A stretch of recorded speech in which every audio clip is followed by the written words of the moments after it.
This is the Lesbian Historic Motif Podcast, brought to you by Heather Rose Jones. The show looks at lesbian and sapphic themes in history and literature, and historical fiction with queer female characters, including fantastic versions of the past. We present research, interviews, news of the field, book listings, and original historical fiction for your enjoyment. For even more historic research, check out our blog.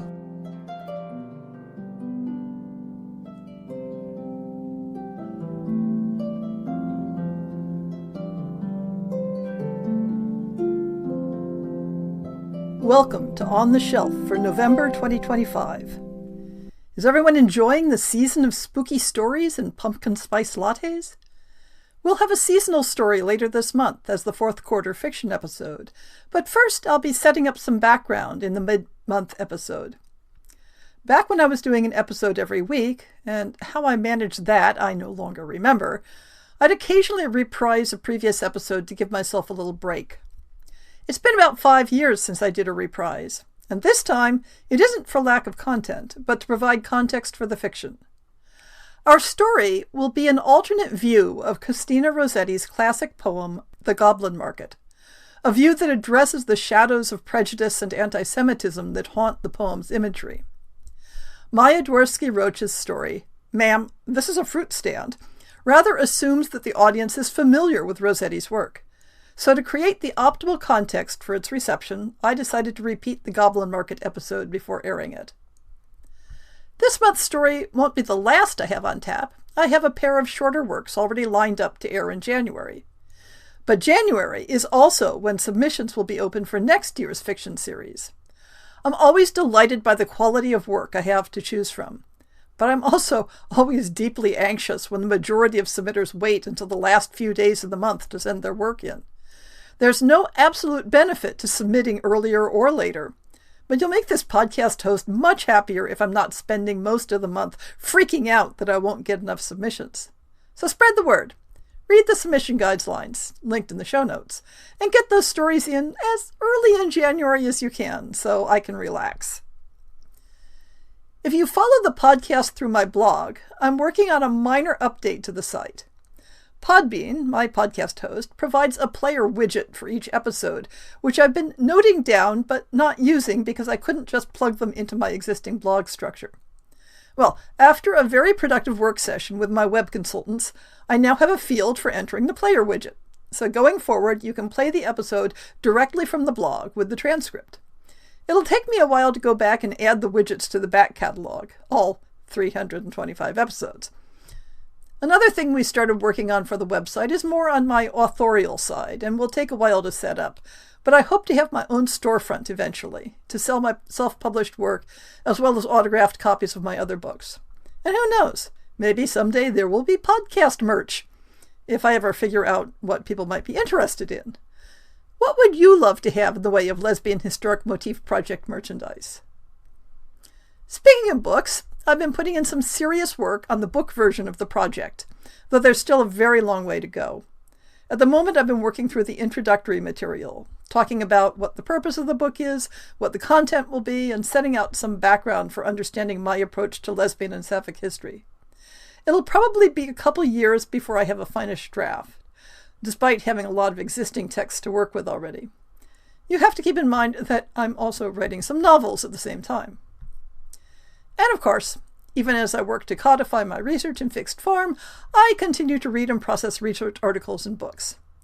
I find it entirely too easy to spend all my time working on blogs for the project and let my other projects languish, so I'm trying to restrict myself to only a couple of posts per week. That makes 8 articles since I last reported. I've been organizing my most recent haul of downloaded articles into thematic groups, and this month was all ancient Greece all the time. There were 2 articles analyzing the ambiguous possible lesbian hints in Anacreon's poem 13. Hayden Palicia's Ambiguity Against Ambiguity, Anacreon 13 again, and J.F. Davidson's Anacreon, Homer, and the Young Woman from Lesbos. 4 articles add to the body of Sappho scholarship. I rather liked J.C.B. Petropoulos' Sappho the Sorceress, another look at Fragment 1, which compares one of the poems to the texts of love magic. In contrast, I hated George Devereux's the nature of Sappho's seizure in fragment 31 as evidence of her inversion, which claims Sappho's description of her physical responses to be proof of her internalized homophobia and deviance. Yeah. 2 articles, André Lardinois' Subject and Circumstance in Sappho's Poetry and Glenn W. Most's Reflecting Sappho, are more conventional studies of the content and reception of Sappho's work. Sappho is presented as inspiration and touchstone in the work of another female poet in M.B. Skinner's Sapphic Gnosis. And finally, Ruby Blondel and Sandra Boehringer analyzed Lucian's courtesan dialogue as a satire of philosophical discourse in Revenge of the Heteristria, the reception of Plato's Symposium in Lucian's 5th Dialogue of the Courtesans. I haven't picked up any new books for the project, but I did acquire 2 lovely publications from the London Topographical Society that will be valuable for my Restoration-era series. The A to Z of Charles II's London, 1682, and the Whitehall Palace Plan of 1670. My fiction work has involved some intensive map work, as I've sought out and studied maps of Marseille and Paris for the next Alpenia book. Given the rather drastic changes Paris went through in the early 19th century, I'm incredibly lucky to have a map and some tourist guidebooks dating to within a couple years of my setting. At this point, I've mapped out all the most important locations in Paris for my story. Have I mentioned that a great deal of Mistress of Shadows will be taking place in Paris? It's a bit terrifying to be working with an actual location rather than being able to make things up. One way or another, making things up is the most fun part of fiction. So here are the books that authors have made up for you in the last few months. I have 3 September books that only just came to my attention. Carrie Reeves' No Love for an Outlaw. Looks like it has a bit of a Southern Gothic feel. 1931, North Georgia. Sylvia Copeland just buried her mama. The mill is breaking her down, the town is choking her spirit, and there's nothing left to hold her in Briarsville but grief and sawdust. When her oldest friends drag her into a backwoods bootlegging operation, she sees a chance to escape for money, danger, and the open road. But the ridge has teeth. Bodies are turning up, nailed to trees, gutted and marked with strange symbols. Black-eyed hounds stalk the woods, and something older than sin itself is stirring beneath the mountain. Caught between loyalty to her makeshift family and a growing, complicated love for a woman who seems bound to the land itself, Sylvia is forced to decide how far she'll go and what she's willing to sacrifice before the ridge takes everything. It's always a delight to reimagine traditional stories in sapphic versions, the what-ifs of history. Velis Enora transforms the traditional Korean love story of Chunhyang and Cheong into sapphic form in Twin Flames of Namwon. In this bold reimagining of Korea's most cherished folk tales, Chunhyang, famed for her defiance of corrupt power, and Cheong, remembered for her selfless sacrifice, discover not only resilience, but each other. Bound together as twin flames, they resist tyranny, confront the hunger of the serpent, and vow their love beneath the willow by the Namwon River. This is not the story of maidens waiting to be saved. This is the story of 2 women who burn against shadow, rewriting legend with the fire of their bond. The repressive mid-20th century is the setting for Neon Night by William Ellison. In the smoky heart of 1950s Chinatown, where neon signs flicker with secrets and jazz pulses through hidden lounges, Ellie Chen navigates a world of forbidden love and perilous intrigue. Caught between family duty and her electrifying bond with Maggie, a daring rebel with a knack for forgery, Ellie defies a society that demands conformity. As corrupt agent Baxter tightens his grip, threatening raids and deportation, their romance blooms in stolen glances and heated caresses, each moment a rebellion against a world poised to crush them. From underground safe houses to chaotic dance floors, the community weaves a tapestry of resistance, laced with dark humor. Slipping disguises, bumbling spies, and shattered heirlooms, sparkling laughter amid danger. Ellie uncovers family secrets tying her to wartime legacies, while betrayals from kin and allies unravel conspiracy that could topple empires or tear her world apart. With every kiss a vow and every escape a gamble, Ellie and Maggie race through fog-lit alleys, their love a beacon in the neon night, promising futures uncertain but fiercely claimed. Just as they slip into the mist, a cryptic note from a vanished ally surfaces, hinting at a final trap. Will their defiance outshine the shadows, or will Baxter's vendetta claim them first? The October releases are delightfully diverse in settings and content. First up is Raised for the Sword by Amy, which I'm currently in the middle of reading. I should add the disclaimer that the author was the translator for the French edition of My Daughter of Mystery, so I may be a bit biased. France, 1560. The wars of religion are tearing the kingdom apart. Being a Huguenot is more often than not a death sentence. Meanwhile, at court, nobles play and scheme. To that court comes Isaure de Montfaucon, sent by her father to become part of Catherine de Medici's entourage, and hopefully to find a husband. Another father sends his child to the French court, but all is not as it seems. Enguerrand de Valbernier has never worn a skirt and has been raised as a boy. As a Huguenot and as a woman disguised, she could be executed at any time. A fateful duel puts an end to aspirations, and Enguerrand has to flee, but not without the young woman who has unwittingly stolen her heart, even though a future together seems impossible. Isaure and Enguerrand travel through France to Navarre, looking for safety in a country where being different can cost you your life. When the mask falls, will everything change, or will they feel closer than ever? I held over The Salvage by Anbara Salam from Tin House Books from last month's listings because Anbara is our author guest this month.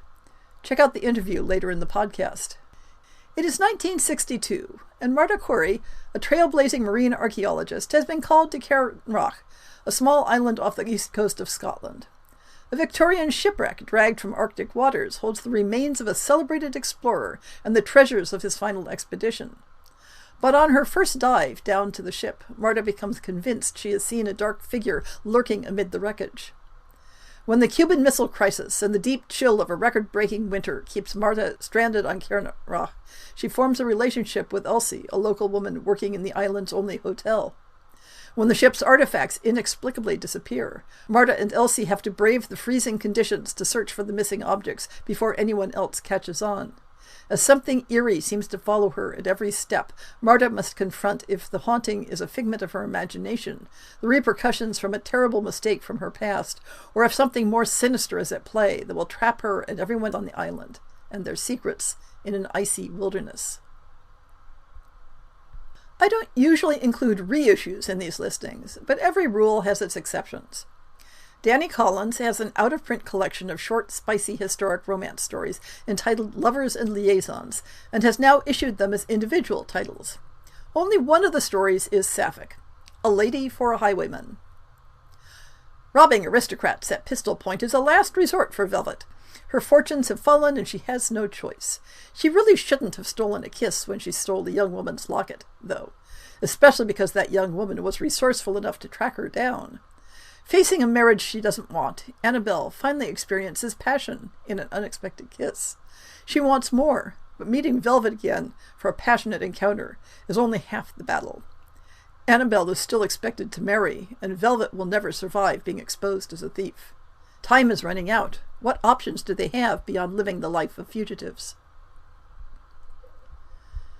Ishtar Watson specializes in imagining queer lives in ancient history. In My Mother's Spear, from Dark Elves LLC, she tackles the cultural mixing in 2nd century Roman Britain. Cinna is a Sarmatian horse archer with no hope or future, who fights for an empire she despises. Miala is a Caledonian warrior who carries her mother's spear and her father's shield into battle to fight for her people, claim her warrior birthright, and escape her parents' will that she marry a man. These two brave women will meet upon the field of battle, where they will find themselves, each other, and learn who their true enemy is. Set in what is now southern Scotland along the Antonine Wall, this story brings the ancient world of Iron Age Scotland alive through the eyes of two women fighting to find their places in the world while they struggled against the Roman steel and their own inner turmoil. Can they escape the might of Rome and their own traumatic pasts?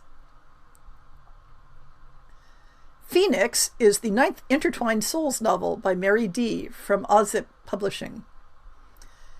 1958, Sydney, Australia.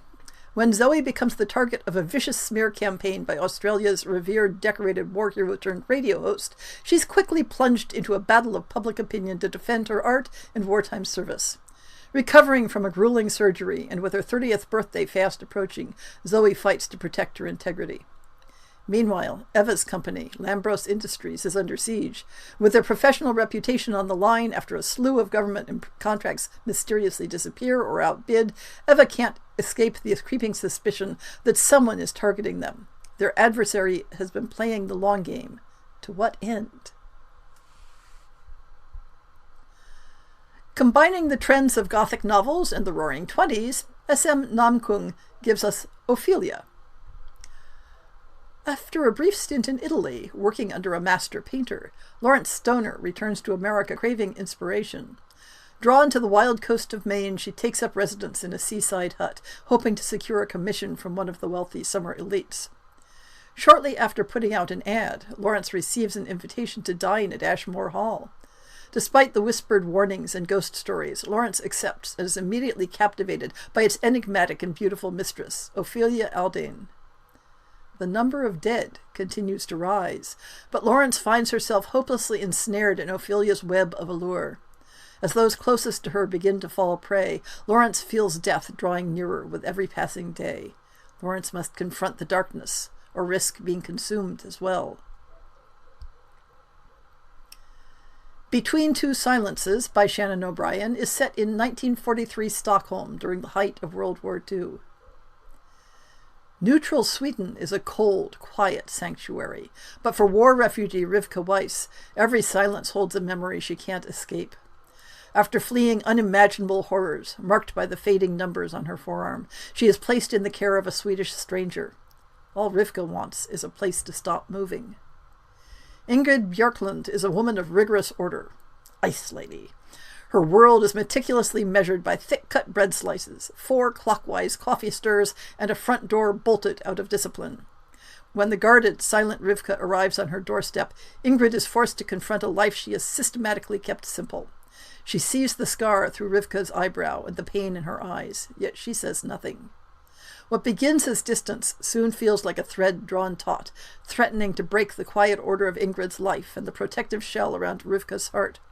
From the deep cold of January to the bloom of May, their connection becomes a dangerous necessity. World War II is also the setting for The Secret War, Hattie James No. 3 by Stacy Lynn Miller from Severn River Publishing. In a factory hidden deep in the Brazilian jungle, the Germans are developing a long-range bomber capable of reaching the United States, a weapon that could tip the scales of World War II in their favor. With the clock ticking down to a sneak attack on American soil, singer-spy Hattie James's mission becomes clear. She must gather intelligence and stop the Nazis before it's too late. But when a failed assassination attempt in Rio on the American vice president puts her loved ones in jeopardy, Hattie realizes both developments are connected and that the price of failure is more than she can bear. With betrayal hiding around every corner, Hattie must confront the brutal reality of war, as even those she once trusted, her fellow spies and closest allies, might have their own deadly agendas. As alliances shift and enemies close in, she faces a desperate battle in the heart of the jungle, a fight to destroy the Nazi threat and save the lives of those she loves. The stakes are higher than ever, and Hattie must use all her wit, charm, and courage to survive. The November books start with a rather intriguing alternate Regency novel in which the handsome dukes are women, or at least one of them is. The Duke by Anna Cohen from Macmillan. Kate, Duke of Howard, is known throughout Europe as a merciless autocrat not to be crossed. Consumed by a bitter rivalry, she avoids society and has vowed never to trap a woman into marriage with a monster like herself. The beautiful, ambitious courtesan Céline Genet once threw herself on the mercy of the visiting Duke of Howard. She was desperate to escape the guillotine, but after a night of searing passion, the Duke left her to the ravages of revolutionary Paris and didn't look back. Now Céline is in London and in possession of a dangerous letter that proves the Duke of Howard committed treason as a child, and possibly even murder. Céline wants a titled husband in return for keeping the Duke's secret, leaving Kate no choice but to parade her around the most fashionable ballrooms. But as Céline takes society by storm, Kate finds herself growing fond of the woman set on destroying her. And as their attraction mounts, Kate faces an impossible choice: keep her childhood secret, or win the woman she loves. Genta Sebastian takes up the popular Western motif of gender crossing as the context for a sapphic romance in My Darling Clementine. Clementine No. 1, from McCoy Publishing. Clem Dennison, 23, lives as a man among men, passing as a male prospector in California, where she is a respected author, writing popular articles about the gold rush and the colorful people of the Wild West. After a disturbing visit back east, she makes plans to return to the gold fields, joining a late-season wagon train headed for Sacramento. On the long train ride from Boston, she notices a fascinating young lady. Kizzy Walker, 18, escapes her life in dreary Rocheport as the minister's scandalous daughter, and jumps on the next train leaving. She arrives in Independence, Missouri as a single woman, alone, her only plan to chase the gold fever driving her west. While considering her limited options, she sees Clem and recognizes her as a woman who is passing. Kizzy chases her into the dark night to confront her, making herself a target for ruthless men. Clem rescues the inexperienced, beautiful, impulsive woman and finds herself in a passionate embrace. Kizzy gives her a key to her hotel room and invites her to visit after everyone's asleep. She takes that chance and meets a woman unlike any other. No one else has ever seen through Clem before, much less thrown themselves into her arms. She agrees to take Kizzy with her to California and teach her how to pan for gold if the fascinating woman will marry her the next day so they can travel in the wagon train as man and wife. The publicity for Where There's Room for Us by Haley Kiyoko from Wednesday Books says it's set in a reimagined 1880s England, though it isn't clear from the description just how much it diverges from our timeline. When her brother unexpectedly inherits an English estate, the outspoken and infamously daring poet Ivy swaps her lively New York life for the prim and proper world of high society and quickly faces the challenges of its revered traditions, especially once she meets the most sought-after socialite of the courting season, Freya Talon. Freya's life has always been mapped out for her: marry a wealthy lord, produce heirs, and protect the family's noble status. But when she unexpectedly takes her sister's place on a date with Ivy, everything changes. For the first time, she feels the kind of spark she's always dreamed of. As Ivy and Freya's connection deepens, both are caught between desire and duty. How much are they willing to risk to be true to themselves and to each other? I have 2 books in the Other Books of Interest group. The Fault Mirror by Catherine Ferns from Quill and Crow Publishing House is a dual timeline story in which the framing story is not sapphic, but the embedded one is. That makes it hard to tell how prominent the sapphic content is and how central the historic setting is. Everyone sees the house they want to see. Paris, 1900. Amidst the decadence of the Belle Epoque, American heiress Lydia Temple falls in love with ethereal aristocrat Séraphine de Valery and builds her a whimsical castle in the Swiss mountains. The Château de Mirepoix becomes a bastion of spiritualism until it is taken over by sinister forces during the First World War. And then it disappears. Or did it ever really exist? Oxford, 2035. Elderly Professor Cyrus Field is rapidly losing his sight and his will to live when student Hayden Young presents him with a collection of letters previously lost to history. These letters may contain the answer to the philosophical problem that has been his life's work. But does he really want to know the truth? With the war closing in, Cyrus and Hayden must decide whether to risk everything in the quest for knowledge. The mystery of the Château de Mirepoix reverberates through the generations, connecting 2 souls that are destined to find each other.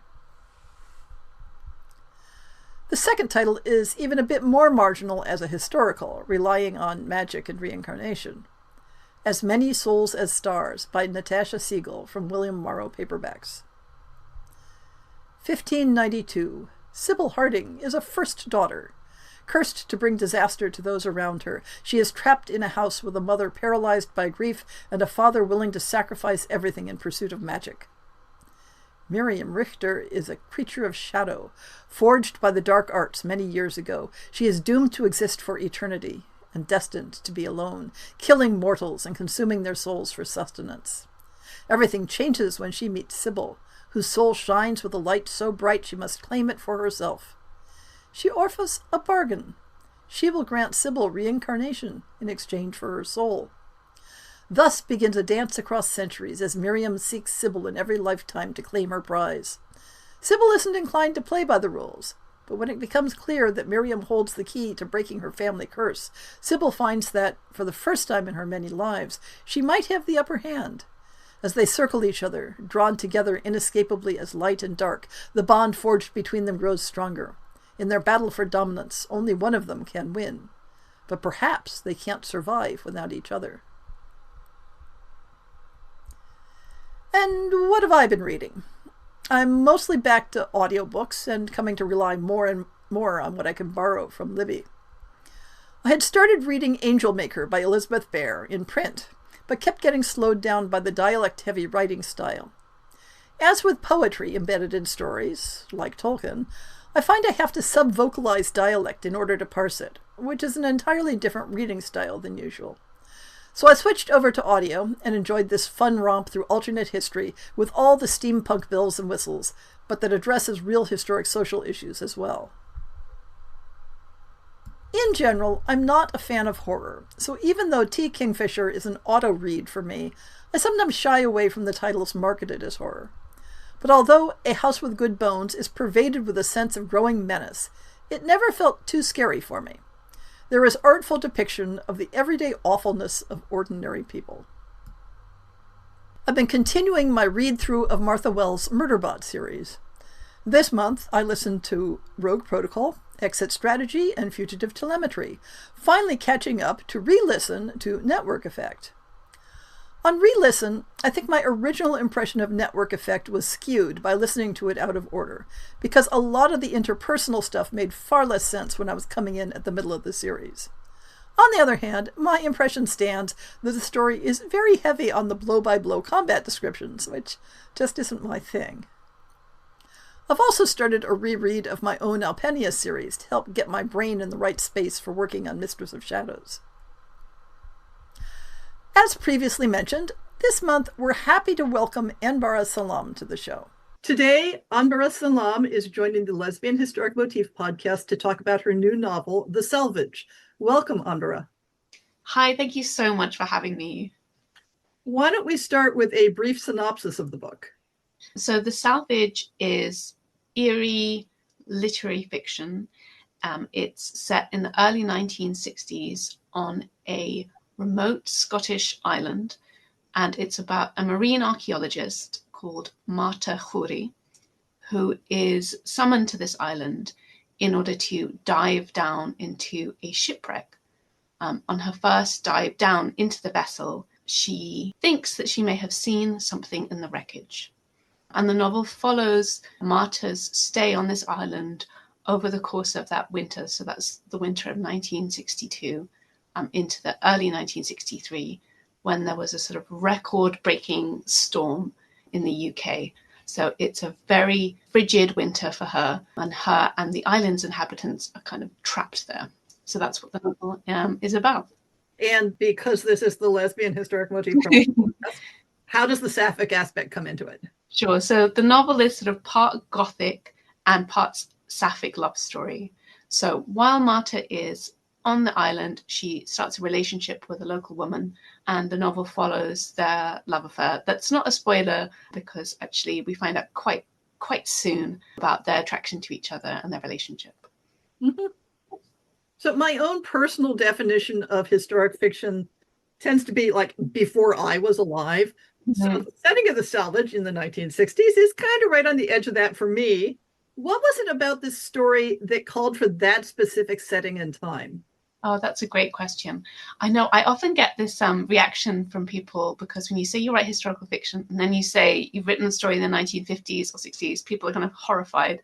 Technically, it's 40 years, according to the sort of rough definition that we use, at least in the UK, it's 40 years from the present. Right now, that means that 1980s would be technically historical fiction, and that feels way too close to comfort for me, because that's when I was born.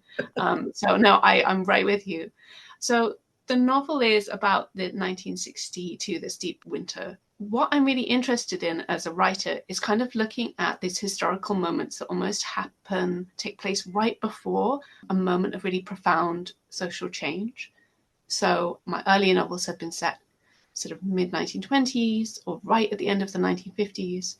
This book really wanted to set in this moment in era because we're right before 1963 with a kind of explosion of cultural change, social change, civil rights. It's just a really phenomenal difference in the world between 1961 and 1963.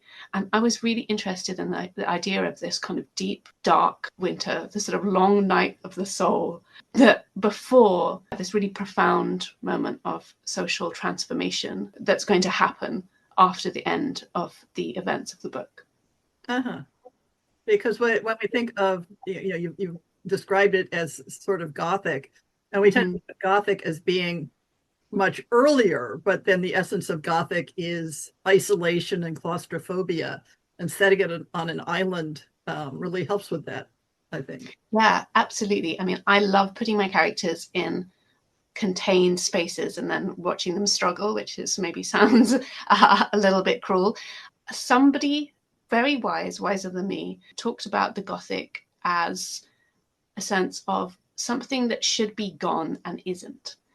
And it's boiling it down to its like most pure, simple terms. And so that's the kind of framework that I like to play with when I'm thinking about the Gothic. Those themes of something that should have vanished, and it hasn't. Mm. Whether that's psychological, whether it's actually spiritual, whether it's to do with some kind of secret that you're trying to repress. For me, that's the sort of flavor of Gothic that I'm working with, which is why I feel that this moment in times of 1960s was appropriate for the Gothic. And also I can say this because I'm half Scottish.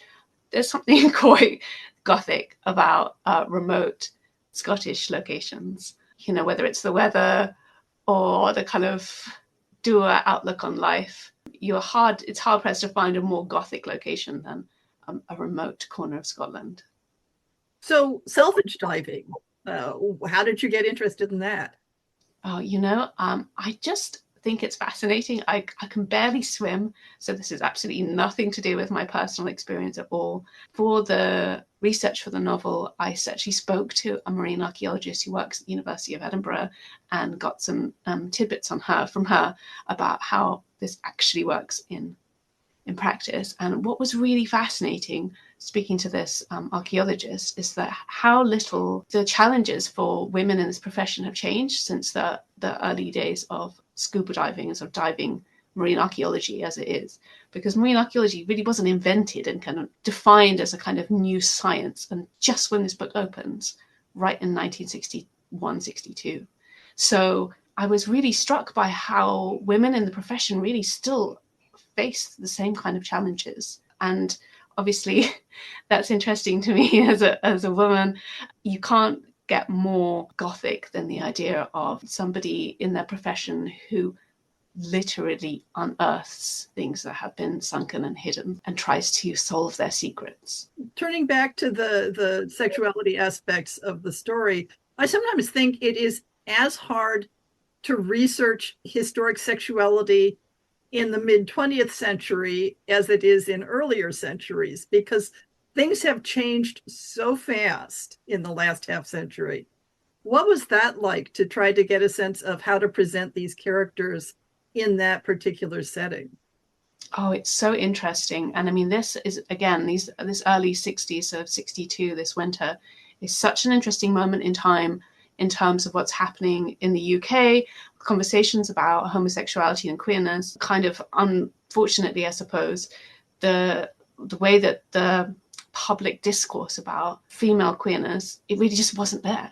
Mm-hmm. A lot of the political conversation was about men. Mm-hmm. And actually, women were just kind of left out of this conversation altogether. So looking at some of the historical documentation about what's actually happening politically in terms of, in the newspapers, culturally, there's really not that much that I could draw on for research. Of course, you've got people's private letters, personal diaries. There's like one nightclub in London for queer women. So there is a little bit, but I wasn't talking about London, and that's one of the issues here, is that I'm looking at Scotland, and I'm also looking at a remote area of Scotland. Now, the island itself is fictional.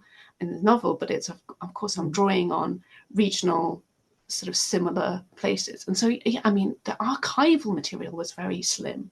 So that was a huge issue. In fact, when I was researching a book from the 1920s, I found it much easier to find sources on queerness than I did for the early 1960s, which you wouldn't think. Maybe for the mid-60s it would have been different. But for this moment in time, yeah, absolutely. It's exactly as you say. So you had an earlier sapphic historical, Belladonna, and you mentioned in some interviews that book helped you explore certain aspects of your own life. So to what extent does your fiction draw from your own That's interests a and good question. experiences? I think particularly for Belladonna, that was a very specific perspective, because what I was looking at there is sapphic longing. And that was something that I really wanted to explore in fiction and really capture the angst of like teenage sapphic longing, or I suppose early adulthood sapphic longing. I wouldn't say that my books are autobiographical. I don't know that even the characters are necessarily autobiographical. And I think that's actually something that, this is such a good question, because I think what happens sometimes with authors who are, we'd say in the UK, BME, so like minority ethnicity, I'm Arab, is that if they write Arab characters, or they write characters who share the same, I suppose, ethnicity or marginalizations they do, sometimes there's a reader extrapolation that the author and the character collapsed into the same person. And I know authors like hate being asked. It's like, Yeah, no, this is based on your own exactly. life. I mean, that's exactly right. However, the Belladonna certainly was something that experience was something that I deeply wanted to tap into. Now, I can't swim, and this is a fictional Scottish island, and this book in particular is really not drawn from any personal experience, but to some extent, I've said all of this, but to some extent, I think what makes good fiction is that an author is able to transfuse a little bit of emotion that is either recognizable to them or that they want to express in a way that other people will relate to. And I think for me, that's the key between writing a character who maybe isn't very likable, but somebody that you still can relate to or connect to, is that probably there's a little shadow of that person or that character in the author as well. So it seems like in the books of yours that I'm familiar with, the queerness is not necessarily central to the story, maybe a little bit more so in Belladonna. But I have to say, honestly, when your publicist contacted me about the salvage, I had to outright ask, it's like, so does this have sapphic content? Because I can't tell from the book's cover copy. Is that something that is kind of tangential to what you're writing about? In this book, actually, I mean, obviously, in Belladonna, not at all. And it's interesting that people think that from the cover copy, I suppose, because the term uses relationship, and I suppose that can be maybe a little bit ambiguous. That's what it says. It says that Marta has a relationship, whereas to me, reading it, I was like, oh, that's so obvious. It's a queer novel. But maybe we should have a think about that for the UK as well. For both of my novels, Belladonna obviously is from the perspective, well, they're actually both first-person perspectives, Belladonna and this book. I've written other novels, but these are the two with queer main point of view characters, and they're about queer relationships. But for me, it is really important, and I do get a little bit of feedback sometimes from historical fiction readers who feel that maybe the sort of queer relationships in the book, in Belladonna and in this book, maybe aren't problematic enough, I suppose, for the people around them at the time. And I understand where readers are coming from, because I think people who read historical fiction often are looking for accuracy. But I'm a fiction writer rather than an academic. And so I'm not going really for, what I'm not trying to do is necessarily represent accuracy, historical accuracy, is that I want to create a sense of reality. I want the book to feel real, even if it's not 100% true, I suppose, to the record. And it's important for me that in these worlds, the obstacles that the characters have to overcome are not about them grappling or angstifying or struggling with their queer identity. Yes, there might be issues with the object of their affection, but their struggles are not about queerness themselves. And that, for me, feels like something that is important, because I want to create spaces in historical fiction where the main source of conflict is not their sexuality, the character's sexuality, it's something else. Now, in this book, maybe it's something spooky hidden in the wreckage of an Arctic Victorian ship. You'll have to read it to find out. So I know that this book is just coming out, but given how writers' lives work, are there any upcoming projects? Oh, I wish. I'm still in the very early stages of researching a new novel.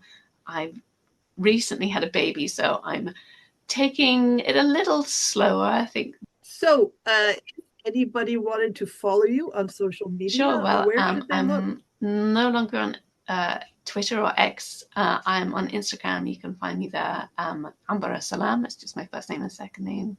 And then I have a website as well, which is ambarasalam.com. I will put links to those in the show notes. And thank you so much for sharing your... Well, thank you so much for having me.